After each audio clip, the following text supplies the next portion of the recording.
সমস্যাক কিয় বাৰে বাৰে জয়ী হ'ব দিওঁ? কি ঠিক সমস্যাক সমাধান কৰিব নোৱাৰাৰ দুখেহে আমাক খুলি খুলি খায়।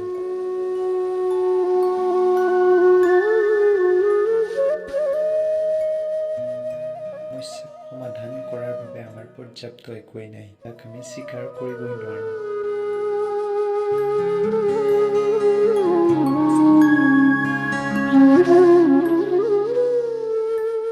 স্বীকাৰ কৰিলেই সৰু হৈ যোৱাৰ ভয়ে আমাক খেদি ফুৰে নেকি?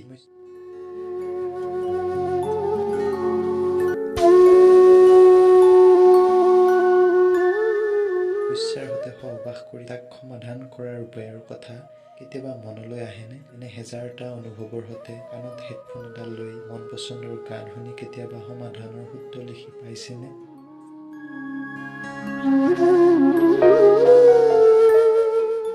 হেজাৰটা অজুহাত লৈ হাৰি যোৱাৰ বিপৰীতে এটা অজুহাত এনে হোৱা উচিত যে যি কৰিছোঁ তাত নিজিকা পৰ্যন্ত ত্যাগ নকৰোঁ। তেনেকে কোনো এটা বিষয়ত লাগি থকা মানে সফলতাৰ দিশে এধাপ এধাপ আগুৱাই যোৱা। আৰু সেই এধাপ এধাপেই এদিন সফলতাৰ শিখৰ চুবগৈ।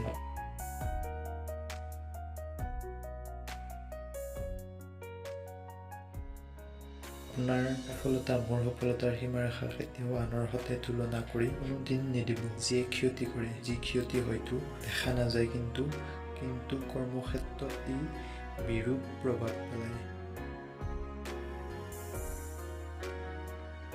এনে বহু দিন পাৰ হৈ যায় সকলোৰে সৈতে, যিবোৰ কোনোদিনে কাৰো সৈতে আলোচনা কৰিব নোৱাৰি, অথচ আলোচনা কৰিও একো গুৰুত্ব পোৱা নাযায়। গুৰুত্ব মানে এয়া নহয় যে আপোনাৰ কথাই কোনোবাই ভাবি থাকিব, তেনে হোৱাটো অসম্ভৱ। মানে আপোনত্বৰ সৈতে ভাগ বতৰা কৰাৰ পাছত সমস্যাৰ সমাধান নহয়, তেনে ক্ষেত্ৰত আমি আছো আপোনাৰ কাষত, আপোনাৰ একমাত্ৰ আৰু অনন্য সহযাত্ৰী হৈ। আমাৰ উদ্দেশ্য এয়া নহয় যে আপোনত্বৰ এটা নতুন সমস্যা উদুঙাই দিছো। আমাৰ প্ৰয়াস মাথো আপোনাৰ সৈতে জীৱনৰ সহযাত্ৰী হৈ আগবঢ়াৰ। স্বাৰ্থহীন স্বাৰ্থ এটি লৈ আমি আছো আপোনাৰ সৈতে।